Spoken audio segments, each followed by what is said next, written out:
अभी कुछ दिन पहले मैंने एक वीडियो अपलोड करी थी अपने चैनल पर जिसका टॉपिक था porn addiction, masturbation and no fap. और मुझे अच्छे से पता था कि जैसे ये वीडियो अपलोड होगी बहुत सारे लोग इस वीडियो पर रिएक्ट करेंगे और बिल्कुल वैसा ही हुआ। बहुत सारे लोगों ने अलग अलग तरीके से इस वीडियो पर रिएक्ट किया।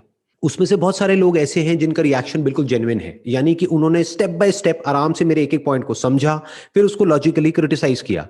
बट ऐसे भी कुछ लोग हैं जो बहुत एग्रेसिव हो गए हैं उस वीडियो को देख करके, और उन लोगों ने अपने यूट्यूब चैनल पर कुछ वीडियोस अपलोड करी हैं जिसमें उन्होंने बहुत ही एग्रेसिव लैंग्वेज का यूज किया है। इनफैक्ट मैं कहूंगा अब्यूजिव लैंग्वेज का यूज किया है। जो भी लोग ऐसी अब्यूजिव लैंग्वेज का यूज कर रहे हैं, मेरा आप लोगों को यह सजेशन है, एक बार अपने लॉयर से आप डिस्कस करिए कि ये जो मैं कर रहा हूं इसके क्या रेपरकशंस हो सकते हैं।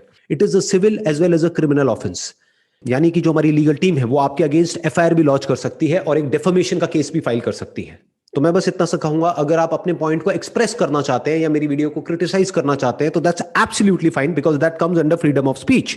बट अगर आप बहुत ज्यादा एग्रेसिव हो रहे हैं अपनी वीडियो में या कोई अब्यूजिव लैंग्वेज यूज कर रहे हैं तो मेरा आपको यह सजेशन होगा कि एक बार अपने लॉयर से डिस्कस कर लीजिए कि इसके क्या इंप्लीकेशंस हो सकते हैं। तो अब आते हैं आज के हमारे इस वीडियो के टॉपिक के ऊपर।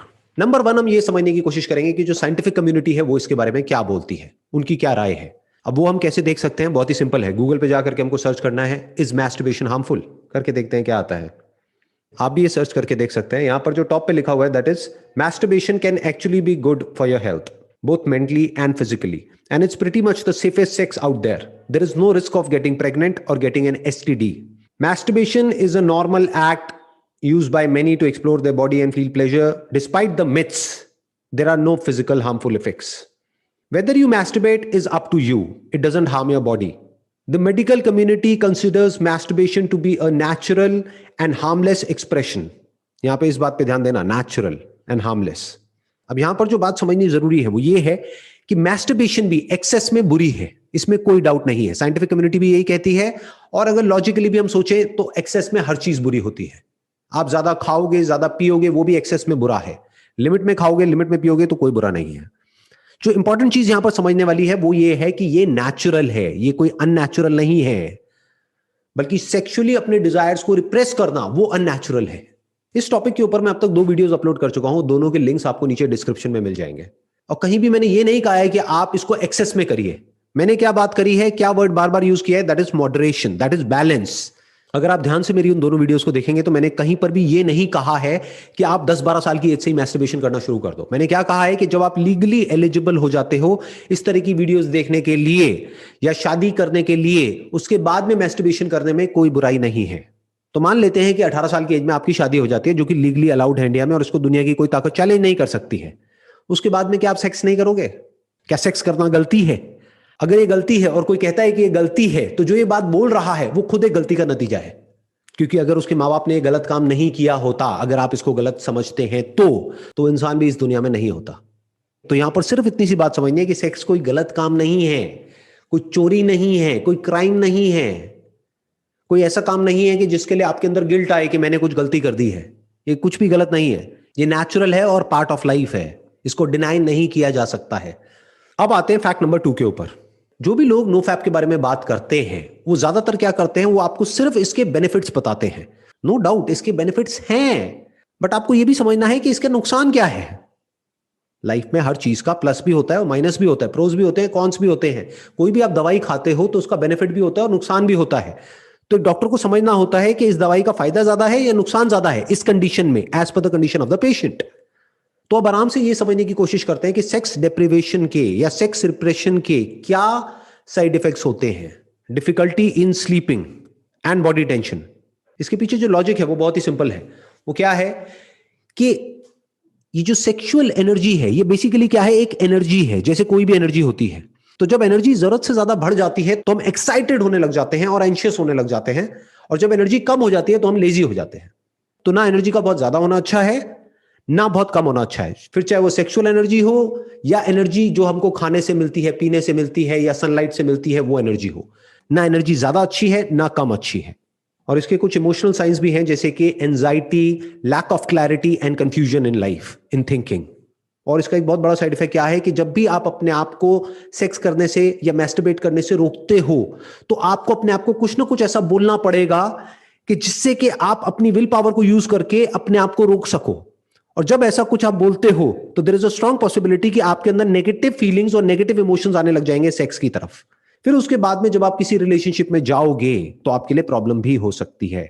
और एक सबसे बड़ा और सबसे गंदा जो इसका साइड इफेक्ट होता है वो होता है feelings of guilt and Shem. यानी कि क्या कि जब आपके दिमाग में ये बैठ जाएगा कि ये करना गलत है, उसके बाद भी आपके अंदर ये डिजायर्स उठेंगे। अरे डिजायर्स को कैसे रोकोगे, इन थॉट्स को कैसे रोकोगे? जब भी ये डिजायर्स उठेंगे, जब भी ये थॉट्स उठेंगे तो आपको क्या लगेगा कि मैं कुछ बहुत ही गलत कर रहा हूं।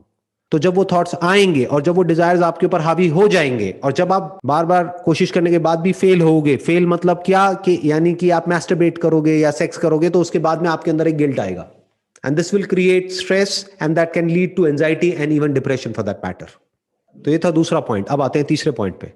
अगर आप किसी रिलीजियस या स्पिरिचुअल ऑर्गेनाइजेशन के साथ में जुड़े हुए हैं और जो आपकी ऑर्गेनाइजेशन है वहां पर जो भी प्रैक्टिसेस होती हैं, अगर उसकी वजह से आप सेक्स या मैस्टरबेशन नहीं कर रहे हैं तो दैट्स एब्सोल्युटली फाइन, क्योंकि ये आपकी मर्जी है, आपकी लाइफ है, आप जो चाहे जैसे चाहे वैसे जी सकते हैं। और मैं कोई नहीं होता ये आपको बोलने वाला या आपको बताने वाला कि आपको अपनी लाइफ के साथ में क्या करना है। That's your call.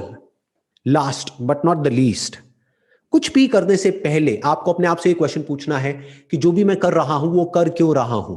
मेरी लाइफ का पर्पस क्या है? मेरा गोल क्या है? क्या है जो मैं अपनी लाइफ में अचीव करना चाहता हूं अगले 5 साल में या 10 साल में? अपने आप से पूछो। तो हो सकता है जब इस तरह के क्वेश्चंस आप अपने आप से पूछोगे तो आपको क्लियर कट एक आंसर मिलेगा। वो आंसर क्या हो सकता है कि मुझे एक बहुत बड़ा एंटरप्रेन्योर बनना है, मुझे एक बहुत बड़ा क्रिकेटर बनना है, मुझे एक बहुत बड़ा सिंगर बनना है। अब अपने आप से क्वेश्चन पूछो कि जो भी आपके आइडल हैं, यानी कि ऑलरेडी जो बहुत बड़े एंटरप्रेन्योर्स हैं, बहुत बड़े क्रिकेटर्स हैं, बहुत बड़े सिंगर्स हैं, क्या वो पूरी तरह से सेक्स को छोड़ करके, मैस्टरबेशन को छोड़ करके वहां तक पहुंचे हैं? अपने आप से क्वेश्चन पूछो। इनफैक्ट बहुत सारे ऐसे भी लोग हैं जिन्होंने ओपनली बात किया है अपनी सेक्स लाइफ के बारे में। तो सेक्स का और सक्सेस का कोई डायरेक्ट कनेक्शन नहीं है आपस में। इनडायरेक्टली तो किसी भी चीज को हम किसी से भी जोड़ सकते हैं, but there is no direct connection. किसी भी फील्ड में जो लोग सक्सेसफुल हुए हैं उसमें 99% लोग ऐसे मिलेंगे जिन्होंने एक मॉडरेट लाइफ जी है। यानी कि वो लोग ना तो इंडल्ज हो गए पूरी तरह से सेक्स में, ना उन्होंने सेक्स को पूरी तरह से छोड़ दिया है, उन्होंने बीच का रास्ता पकड़ा है, यानी कि एक मॉडरेट लाइफ। तो अगर आप एक्सेस में मैस्टरबेशन कर रहे हैं या पॉर्न देख रहे हैं तो अपने आप से एक क्वेश्चन पूछोगे ऐसा मैं क्यों कर रहा हूं? तो आपको एक क्लियर कट आंसर मिलेगा कि मेरी लाइफ में ढंग का कुछ करने के लिए है ही नहीं। तो दैट इज द प्रॉब्लम। अगर आपके पास में कुछ भी ढंग का होगा अचीव करने के लिए, अगले 5 साल में, 10 साल में कोई गोल होगा, कोई पर्पस होगा, जीने की कोई एक्चुअल में वजह होगी, आपको एक ब्राइट अपना फ्यूचर नजर आ रहा होगा, आपके माइंड में एक विजन होगी, तो इन सब चीजों में आप ज्यादा इंडल्ज हो ही नहीं सकते। किसी भी हैबिट को छोड़ा नहीं जा सकता है, उसको रिप्लेस किया जा सकता है।